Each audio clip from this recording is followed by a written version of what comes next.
It was the coldest winter Mehranpur had ever seen.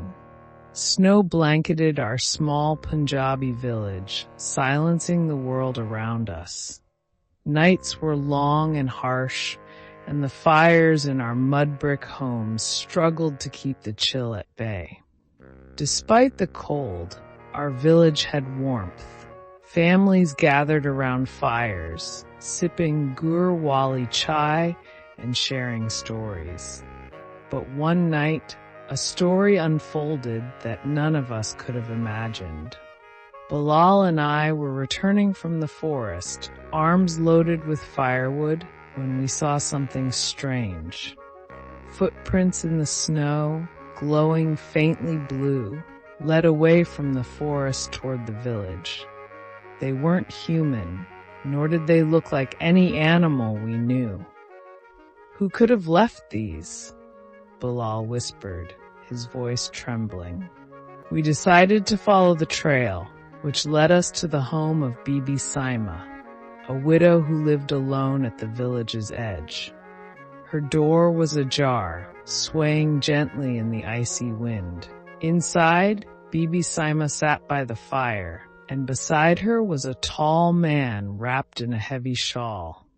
His face was mostly hidden, but his pale hands seemed to glow in the firelight. "Come in, boys," Bibi Saima said warmly. The man remained silent, his presence unnerving. The room felt colder despite the roaring fire.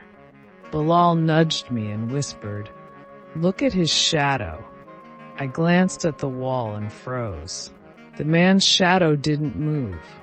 While the fire flickered and cast dancing shadows of everything else, his shadow stood perfectly still. I finally gathered the courage to ask, "Where have you come from?" The man slowly lifted his head, his eyes reflecting the firelight like frost. "From far away," he said softly, his voice carrying an eerie echo. "From the mountains where the snow never melts." His words sent chills down my spine. He thanked Bibi Saima for her kindness and rose to leave.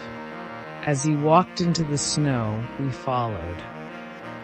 But just as he reached the edge of the yard, his figure shimmered and vanished into the air, leaving only the glowing footprints, which slowly faded under the falling snow. The next morning, the entire village buzzed with whispers about the mysterious visitor. Some said he was a wandering spirit, others a messenger from the mountains. Strangely, that winter, no one in Mehranpur fell ill, not even the elderly. To this day, I remember the snowy guest and leave my door slightly open on the coldest nights, just in case he decides to return.